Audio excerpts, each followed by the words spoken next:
Hey everyone, this is Sunbro, and I'm finally doing this again, because this is the longest thing that has changed in the patches. I'm doing a patch thing, because I used to do that for Dark Souls 2 with every single patch, and tell you guys what changed. Um, and I'm finally doing it for Dark Souls 3, because I actually have time. So, let's begin. um, Archdragon Peak fixed an issue where it freezes when jumping into the fog after ringing the bell. The Leonard quest will now start properly after the removal of the restriction of the maximum number of Pale Tongues that can be offered to Rosarita. Trophies will now be unlocked correctly, even if the required item is sent directly to the storage. Fixed a skill from being changed based on a right hand weapon when equipping White Hair Talisman in the left hand while holding the Sacred Flame with both hands. That was a long one. The Horsehoof Ring, which used to increase stamina drain of attacks when hitting people, will now only affect will no longer affect other attacks. It will only affect the kick, which it was supposed to in the first place. So now it'll only work when you kick people. They'll lose more stamina. It'll no longer be possible to equip a helmet when using a wax pool after using the Dragon Headstone. Fix the HP drain of Symbol of Avarice when resting at a bonfire. Fixed a spell animation and effect not syncing up when using the magic respectively. Fixed when summoning a White Phantom under certain conditions, the player collision will properly function, nullifying all enemy attacks. So you won't be able to get attacked while summoning or while being summoned if you had that glitch before.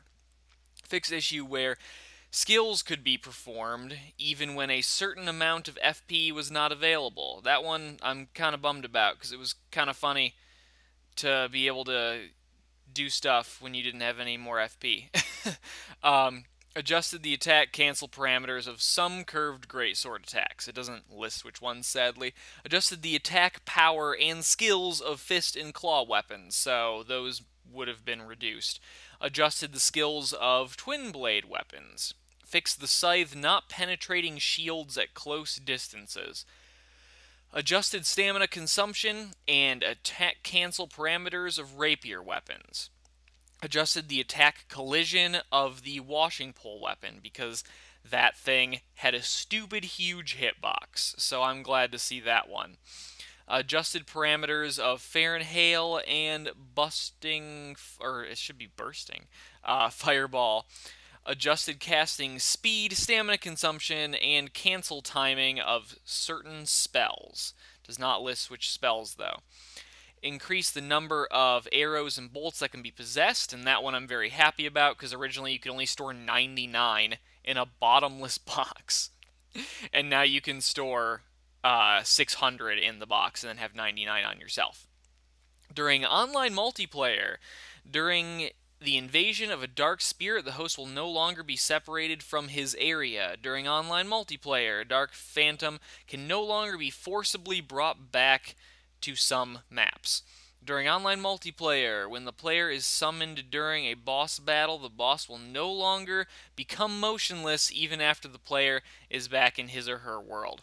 And that's kind of sad that they fixed that one, because that was a funny glitch where all you had to do really was just get summoned, and then you could kill any boss really at any level, just punch them to death forever. So that's kind of a bummer, but it was pretty game breaking, so I understand why they fixed it.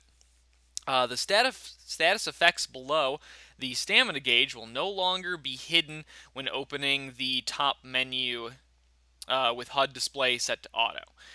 The voice chat icon will no longer, or will now remain visible when the HUD display is set to auto. Fixed the display of strength level shown in the equipment menu when using two-handed weapons. Other game balances and parameters have been adjusted. Several game flaws have been fixed.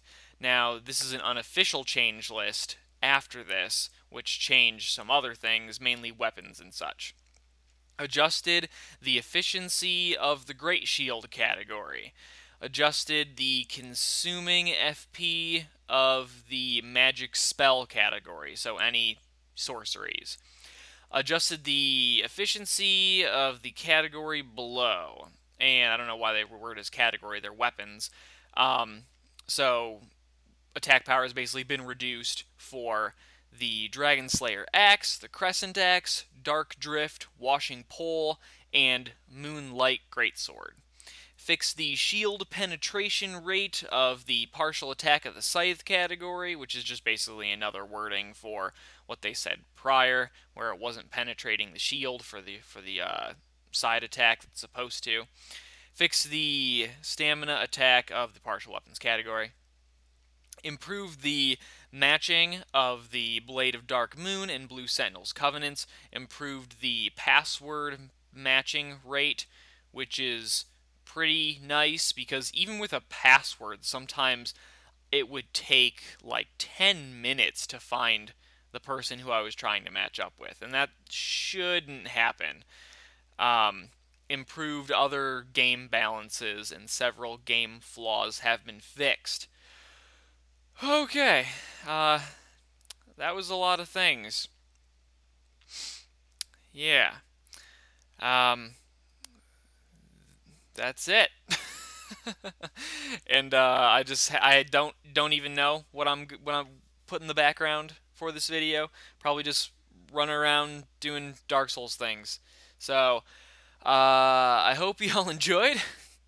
I'll make sure to do this for all future patches. This is the one for version 1.05, regulation 1.08.